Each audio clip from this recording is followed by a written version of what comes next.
प्रातः क्लास चल रहा था 15/4/1968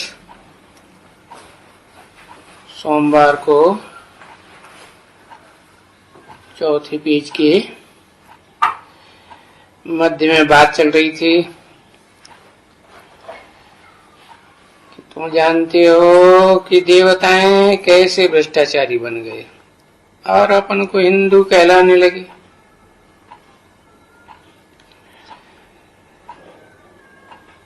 देवताएं विकार में जाते हैं तो नाम तो देवताओं का खराब हो गया ना। और शास्त्रों में भी ऐसे कह दिया है, लिखा हुआ है कि देवताएं वाम मार्ग में गए। अब गए तो कब गए? जब द्वैतवादी धर्म पिताएं इस सृष्टि पर आए तब उनके संग के रंग में आने से गए। बाकी ऐसे अभी थोड़े ही है कि शुरुआत से देवताएं कोई वाम मार्ग में गए हैं। नहीं,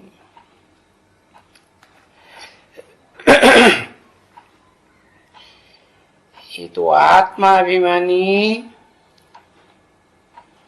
न रहे, आत्माभिमान की पावर कम हुई, देहभान आ गया।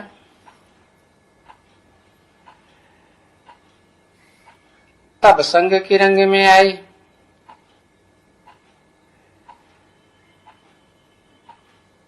तो ये बातें अच्छी तरह से समझानी है,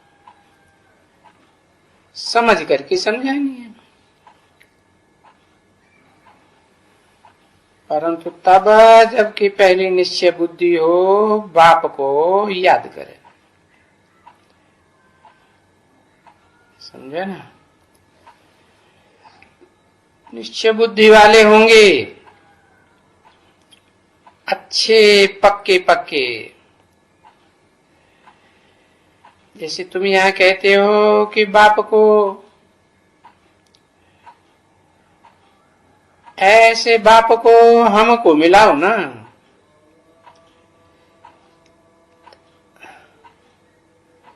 बोलो नहीं, ऐसे नहीं मिलना देना होता है। देखो आगे चल करके घर में जाते हैं अपने, फिर वही यादगिरी, और फिर क्या निश्चय बुद्धि रहते हैं?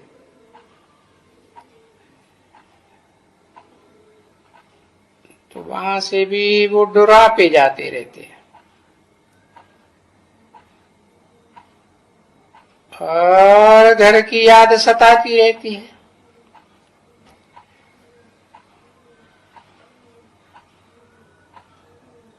तो बाप कहते हैं चिट्ठी भी डायरेक्ट लिखते रहे कि हमको मिलने नहीं दिया। क्यों नहीं मिलने दिया? जब हम निश्चय करते हैं कि आप हमारा बाप है, आपको हमको ऐसे ऐसे वर्षा मिलने का है, ऐसा ऐसा पुरुषार्थ करने से, फिर आप हमारे को क्यों नहीं मिले?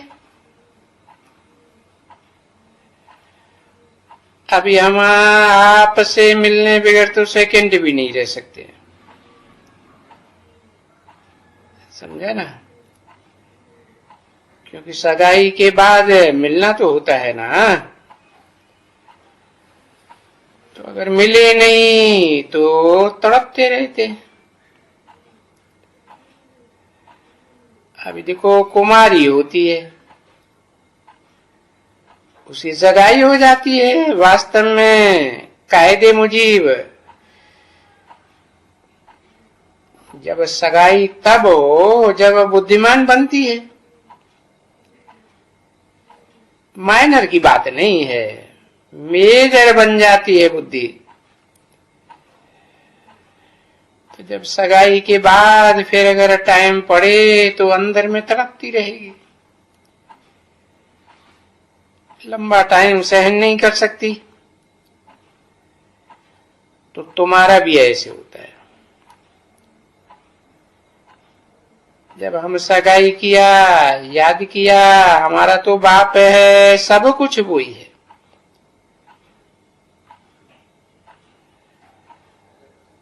और बड़ी यहाँ तो इतना है कि सब कुछ है, बाप ही है, पति भी है, चाचा है, काका, दादा, मामा, ताऊ वगैरह वगैरह, सब वो ही है, एक ही है हमारा। क्योंकि और सबसे तो दुख ही मिलता है। उस दुख के एवज में बाप सभी प्रकार का सुख हमको दे देते हैं।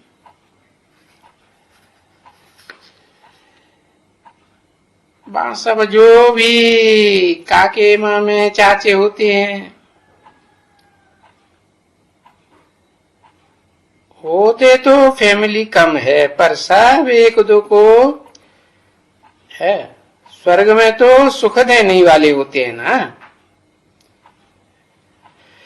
दुख देने वाला तो वहां कोई भी नहीं होता है।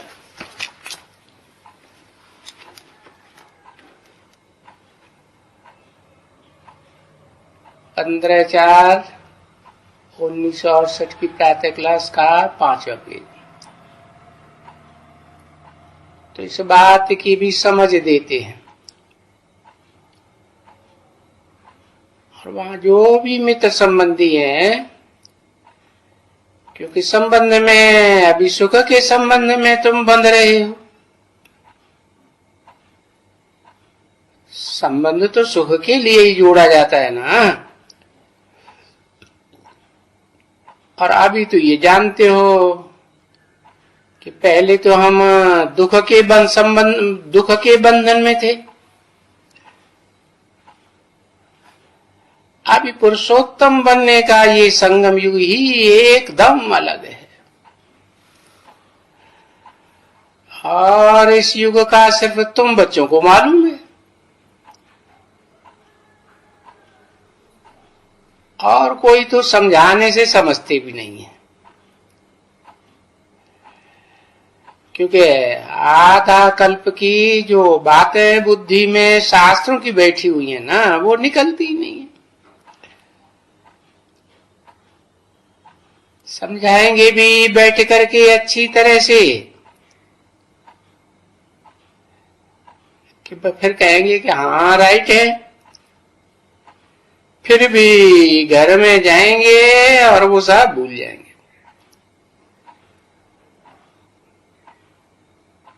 इस बात को अच्छी तरह से समझ करके, उसमें भी बाप कहते हैं मूल बात है कि तुम अपन को आत्मा समझ। बाप को बहुत बहुत याद से, बहुत प्यार से, जब सुबह को उठते हो अमृत वेले, तो उस समय में तुम बहुत याद करने से तुम्हारा खुशी का पारा चढ़ेगा। और वो पारा अंदरूनी चढ़ना चाहिए। अभी हमने जो भक्ति मार्ग में आधा कल्प भक्ति की है, उसे की सुनवाई हुई है।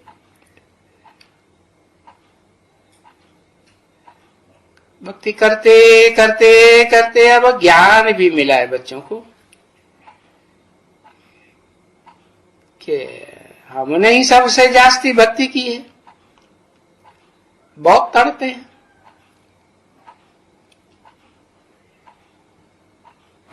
आप बताओ भगत किसके लिए तड़पते हैं? कहेंगे भगवान के लिए तड़पते हैं। तो अभी बच्चों को मालूम पड़ा कि हम तड़पते तड़पते धक्का खाते खाते अभी जाकर के मिला।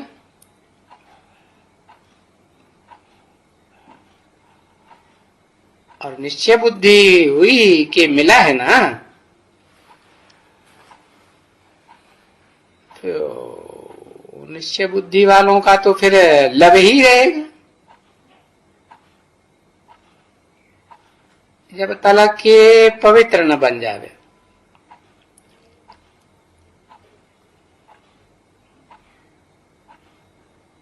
क्योंकि आए तो है ना ले जाने के लिए, तो पवित्र बने और दैवी गुण धारण करें। तो ये बात अपने से घड़ी घड़ी पूछनी चाहिए। तो उसमें भी बाबा ने कहा है ना, पोता मेल जब लिया जाता है तो सारा दिन का पोता मेल शाम को बैठ करके जो मुनीम जी होते हैं ना दुनिया में, तो वो सेठ होते हैं, तो रात को बैठ करके समझते हैं कि सारा दिन में हमको कितनी आमदनी हुई, अथवा खर्चा भी तो होता ही है, परंतु यहाँ तो आमदनी की बात है ना कि भाई कितना हम याद में रहे और कितने हम दैवी गुण धारण किए, कितने मीठे बने और कितनों को बैठ करके बाप का परिचय दिया। क्योंकि बाप का परिचय दिए बगैर तो हमको जैसे सुख ही नहीं आता। हाँ, तड़पन लग जाती है कि कहाँ भी जावे, कुछ तो करें, कहीं भी करें,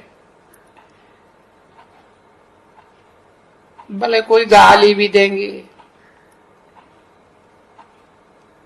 आसुरी दुनिया है ना, सब आसुर है, बिगन पड़ते हैं, ये करते हैं वो करते हैं। देखो,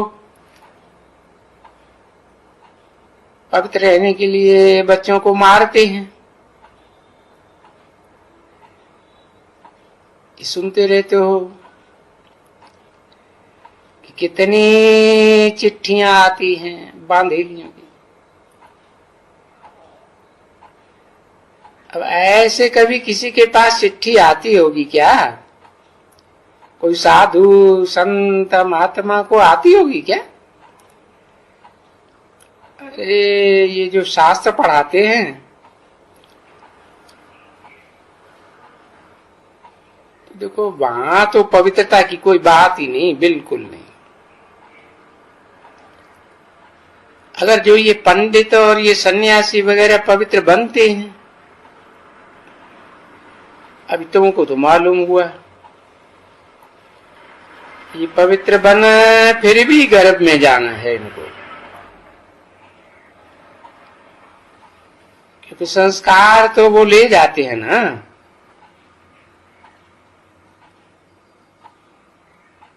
सन्यासी नहीं तो पुनर्जन्म क्या नहीं लेते हैं? जरूर लेंगे, और गृहस्थियों के पास ही लेंगे, क्योंकि जो जीवन भर याद आता रहता है, सन्यासी की बनने के बाद भी तो याद तो आते रहते हैं ना, तो अंत समय में वो फिर याद आ जाते हैं, अंत मते सुगते हो जाती है। तो बाबा ने जैसे समझाया था कि सिपाही जो होते हैं लड़ाई के, उनको भी ये बुद्धि में बैठा हुआ है कि भाई जो युद्ध के मैदान में मरेगा, भगवान वाच है, गीता में लिखा हुआ है कि जो युद्ध के मैदान में मरेगा सो स्वर्ग में जाएगा। तो वो बेचारे तो ऐसे ही समझते हैं, खुशी से जाते हैं, बिल्कुल खुशी से जाते हैं, ढेर के ढेर जाते हैं। युद्ध के मैदान में मरने से हम स्वर्ग में चले जाएंगे। अब ये तुम बच्चे जानते हैं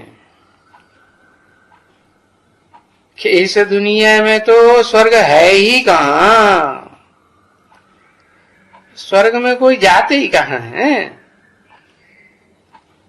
हाँ, पिछले जन्म के संस्कार ले जाते हैं, और जैसे जैसे ऐसे संस्कार पक्के ले जाते हैं, जो बस जब वो उनको टाइम होता है तो दूर जा करके कहीं भी मैदान में मर करके फिर भी कहाँ जन्म वो लेते हैं ना। तो देखते हो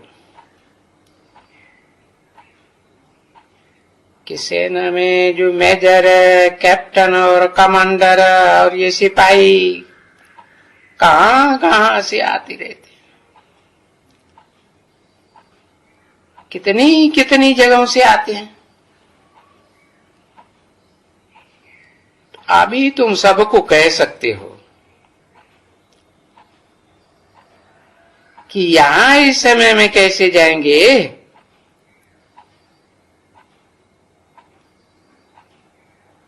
वो तो कोई बताता ही नहीं है उनको कि स्वर्ग में कैसे जाएंगे, युद्ध के मैदान में क्या करेंगे। वो तो युद्ध के मैदान में सबको अपने मित्र संबंधी याद आते रहेंगे, और क्या याद आता होगा। और यहाँ तो तुम बच्चों को, ये तो वो मरने का लड़ाई नहीं है, यहाँ तो भाई मौत है जरूर, इसमें कोई भी शक नहीं है कि भाई अभी तो मौत का ही समय है, जाने का सबका समय है, वापस जाने का ये समय है। तभी बाप आकर के पवित्र बनने के लिए ये युक्ति बताते हैं कि मुझे याद करो, तो वो तुम्हारे पाप कट जाएंगे और अपन को आत्मा भी समझते रहो। तो तुम सबको ऐसे ही कहते रहेंगे कि भाई अपन को आत्मा समझो, भाई भाई समझो, आत्मा आत्मा भाई भाई। इनको भी फिर कहेंगे भाई समझो।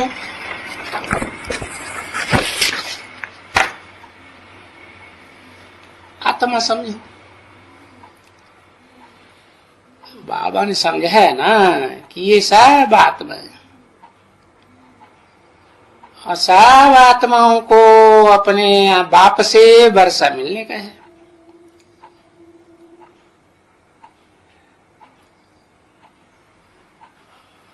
और जो फीमेल भी है,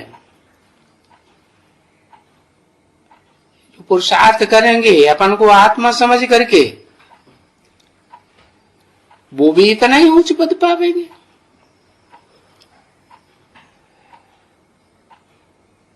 तो यहाँ तो बाबा के पास बहन और भाई की तो बात ही नहीं है,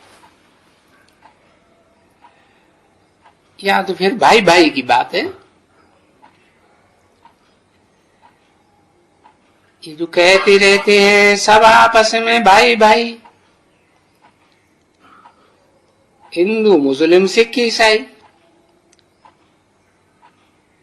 रंग तो नहीं बोलते हैं,